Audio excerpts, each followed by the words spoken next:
నమస్తే. అల్లు అర్జున్ అరెస్టు దేశవ్యాప్తంగా పెద్ద చర్చనీయాంశమైంది. అల్లు అర్జున్ని అన్యాయంగా అరెస్ట్ చేశారని, తప్పిదమని మాత్రమే కాదు ఘోరమని కూడా అనేటువంటి పరిస్థితికి ఇవాళ వచ్చింది.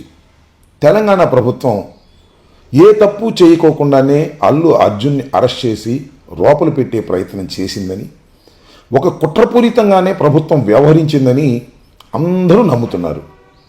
నేను కూడా నమ్ముతున్నాను అనుకోండి, అది వేరే విషయం. ఎందుకనంటే శుక్రవారం రోజు అరెస్ట్ చేశారు.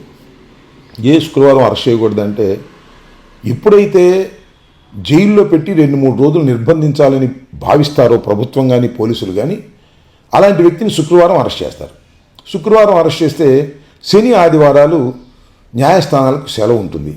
కాబట్టి ఉన్నత న్యాయస్థానాలకు వెళ్ళి బెయిల్ తీసుకునే అవకాశం ఉండదు. కాబట్టి ఖచ్చితంగా శని ఆదివారాలు జైలు లోపలే ఉండవలసినటువంటి పరిస్థితి ఏర్పడుతుంది. అందువలన కక్షగట్టిన వారిని అరెస్ట్ చేసేటప్పుడు శుక్రవారాన్ని ఎన్నుకుంటారు. ఈ క్రమంలోనే బన్నీని అరెస్ట్ చేయడానికి శుక్రవారం ఎన్నుకున్నారు. అన్నీ చకచకా జరిగిపోయాయి. శుక్రవారం ఉదయం అరెస్ట్ చేశారు, హాస్పిటల్కి తీసుకెళ్లారు, సర్టిఫికేట్ తీసుకున్నారు, కోర్టుకు తీసుకువెళ్ళారు, కోర్టులో ప్రొడ్యూస్ చేశారు, కోర్టులో రిమాండ్ ఇచ్చారు, తీసుకువెళ్ళి చెంచల్గూడ జైల్లో నిర్బంధించే కార్యక్రమం చేశారు. ఈ లోపల పాపం బన్నీకి సంబంధించినటువంటి టీం చాలా యాక్టివ్గా పనిచేసింది. టకటకటకా పనిచేసి హైకోర్టులో రిట్ పిటిషన్ వేశారు. అంతకుముందే దానిలో వాదనలు వినిపించారు, బెయిల్ ఇవ్వమని అడిగారు. ఇది బెయిల్ పిటిషన్ కాదు అని ప్రాసిక్యూషన్ గట్టిగా వాదించింది. కాదు, రిలీఫ్ కావాల్సిందేనని అనేకమైనటువంటి సైటేషన్స్ చూపించారు. చివరికి కోర్టు వాద ప్రతివాదనలు విన్న తర్వాత బన్నీకి 4 వారాల పాటు బెయిల్ ఇచ్చింది. బెయిల్ ఇచ్చే సమయానికి 6 గంటలైంది. అయినా సరే ఇవాళ రిలీజ్ చేసేయండి అని కోర్టు వారు ఆదేశించారు. కానీ రిలీజ్ కాల. ఆ రాత్రంతా, అంటే నిన్న రాత్రంతా బన్నీ ఇన్విటబుల్గా చెంచల్గూడ జైల్లో గడపవలసిన పరిస్థితి ఏర్పడింది. అంటే 2 రోజులు నిర్బంధించాలనుకునేవారు ఒక రాత్రి నిర్బంధించడంలో సఫలమైపోయారు. ఇది అన్యాయం అంటున్నారు.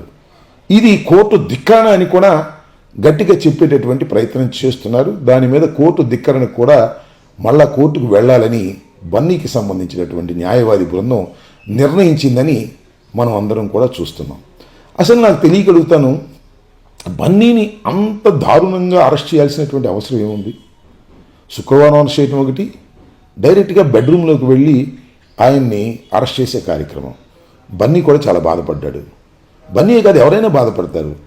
అసలు కేసు ఉంటే, రిజిస్టర్ అయి ఉంటే, అదే మిమ్మల్ని అరెస్ట్ చేస్తున్నావు రండి పోలీస్ స్టేషన్ కంటే రాని పారిపోయే హీరోనా అతను? కాదు కదా, ఎక్కడికి పోయేటటువంటి వ్యక్తి కూడా కాదు కదా. అలాంటిది డైరెక్ట్గా బెడ్రూమ్లోకి వెళ్ళిపోయి బెడ్రూమ్ నుంచి తీసుకురావాల్సినటువంటి పని వచ్చిందంటే హ్యూమిలేట్ చేయాలనేటువంటి కోరిక ఈ ప్రభుత్వానికి చాలా బలంగా ఉందనేది చాలా స్పష్టంగా అర్థమవుతుంది.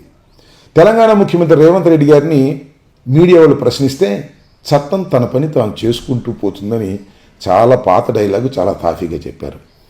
ఇక్కడ అందరూ ఏమనుకుంటున్నారంటే చట్టం తన పని తాను చేసుకోవటం కాదు, చట్టాన్ని అడ్డం పెట్టుకొని బన్నీ మీద కక్ష తీర్చుకుంటున్నారు అనేదాన్నే ఎక్కువ ప్రజలు నమ్మారని కూడా ఈ సందర్భంగా నేను చెప్పదలుచుకున్నాను.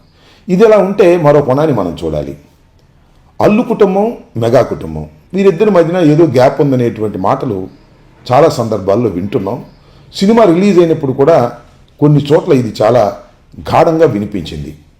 అయితే అల్లు అర్జున్ అరెస్ట్ అయిన తర్వాత చిరంజీవి గారు వెళ్ళారు, పలకరించారు. అలాగే నాగబాబు గారు వెళ్ళారు, పలకరించారు. కానీ బహిరంగంగా ఇది తప్పు అనే మాట మాత్రం ఎక్కడ మీడియా ముందు అనలేదు, కాముగా ఊరుకున్నారు. అన్నిటికన్నా మించి ఇంకొక విషయాన్ని ఇక్కడ ప్రస్తావన చేయాలి. మన రాష్ట్ర ముఖ్యమంత్రి, మన రాష్ట్ర ఉప ముఖ్యమంత్రి, వీళ్ళిద్దరూ అసలు ఏమీ తెలియనట్టే ఉన్నారు. అసలు ఏమీ జరగలేదన్నట్టుగానే ఉన్నారు. ఖండించడం సంగతి దేవుడు ఎరుగు, దాని ప్రస్తావన కూడా రాకోకుండా చక్కగా తప్పుకుని వెళ్ళేటటువంటి ప్రయత్నం చేస్తున్నారు. ఈ సందర్భంలోనే కాదు, పుష్ప రిలీజ్ అయి పెద్ద ఎత్తున కలెక్షన్లు వచ్చి హిట్ వచ్చి దేశ ప్రజలందరూ మెచ్చుకునే దశలో ఆంధ్ర రాష్ట్రంలో ఉన్నటువంటి ప్రముఖులు పుష్ప రిలీజ్ తర్వాత బన్నీని కొనియాడారు, ప్రశంసించారు. కానీ మెగా కుటుంబం, చంద్రబాబు నాయుడు గారు, పవన్ కళ్యాణ్ ఎక్కడా కూడా ప్రస్తావన చేయలేదు. అప్పుడు సైలెంట్గానే ఉన్నారు, ఇప్పుడు సైలెంట్గానే ఉన్నారు. ఈ నిశ్శబ్దం దేనికి సంకేతం అనేది ప్రజలు తీవ్రంగా చర్చించుకుంటున్నటువంటి అంశమని ఈ సందర్భంగా నేను చెప్పదలుచుకున్నాను. తోటి హీరో, బంధుత్వాలు పక్కన పెట్టండి, తోటి హీరోకి అన్యాయం జరిగినప్పుడు, తోటి హీరోని అన్యాయంగా అరెస్ట్ చేసి లోపల పెట్టినప్పుడు మరొక హీరో, ఉప ముఖ్యమంత్రిగా ఉన్న హీరో మౌనంగా ఉండటం అనేది న్యాయమవుతుందా, ధర్మమవుతుందా? మీకు మధ్యన కుటుంబ తగాదాలు ఉంటే ఉండవచ్చు, కానీ ఇలాంటి సందర్భంలో ఖండించకపోవటం మీ వ్యక్తిత్వాన్ని దిగదారుస్తుందనేది నేను ఇక్కడ చెప్పాలని అనుకుంటున్నాను. చాలామంది అనుకోవచ్చు, మెగా కుటుంబానికి అల్లు కుటుంబానికి మధ్యన అగాధాన్ని సృష్టించడానికి అంబటి రాంబాబు ప్రయత్నం చేస్తున్నాడు అని. చాలా పొరపాటు అని ఈ సందర్భంగా నేను చెప్తున్నా. వారి మధ్యన అగాధాలు ఎవరు సృష్టించలేరు. పెద్దవాళ్ళ తగాదాలు శాశ్వతంగా ఉండవు అని నేను చాలా బలంగా నమ్ముతాను. చాలా కుటుంబాలు బజారున పడ్డట్టుగా నటించిన అంతిమంగా కలిసిపోయినటువంటి ఉదాహరణలు చాలా ఉన్నాయి. అలాగే వారు చాలా బంధువులు, ఒకరి మీద ఒకరు ఆధారపడుతూ రాజకీయాల్లో కానీ సినిమాల్లో కానీ పైకొచ్చిన వారు. వారి మధ్యన విభేదాలు సృష్టించడం ఎవడి వల్ల కాదు. ఆల్రెడీ విభేదాలు ఉంటే ఆ విభేదాలను తగ్గించుకోవాల్సినటువంటి బాధ్యత వారికి ఉంటుంది. ఇలాంటి సందర్భంలోనే విభేదాలను తగ్గించుకోవడానికి అవకాశం ఉంటుంది. కష్టకాలంలో ఉన్నప్పుడు పలకరించని వారు, కష్టకాలంలో ఉన్నప్పుడు అండగా లేని వారు ఎలా ఉంటుంది ఈ సమాజంలో ఉంటే? కాబట్టి ఈ మౌనం, చంద్రబాబు నాయుడు గారు అదేవిధంగా పవన్ కళ్యాణ్ గారు మౌనం అనేది సరైనటువంటి విధానం కాదు. అది మీ వ్యక్తిత్వాన్ని దెబ్బతీస్తుందనే విషయాన్ని గుర్తుపెట్టుకోమని ఈ సందర్భంగా మనవి చేస్తున్నాను. బన్నీ సినిమా హిట్తో ఒక రేంజ్కి, అరెస్ట్తో మరొక రేంజ్కి వెళ్ళాడనే నగ్న సత్యాన్ని మీరు తెలుసుకోవాలని కూడా ఈ సందర్భంగా మనవి చేస్తున్నాను. జలసి ఉండొచ్చు, కోపం ఉండొచ్చు, ఆ పుష్పాన్ని నలిపేద్దామని కూడా అనుకోవచ్చు. పుష్పాన్ని నలిపేయచ్చు, అన్ని పుష్పాలు నలపలేము. కొన్ని పుష్పాలకు ముళ్ళుంటాయి, నలిపేటప్పుడు చేతులు రక్తసిక్తం అవుతాయి. గుర్తుపెట్టుకోవాల్సిన అవసరం ఉందని ఈ సందర్భంగా చెప్తున్నాను.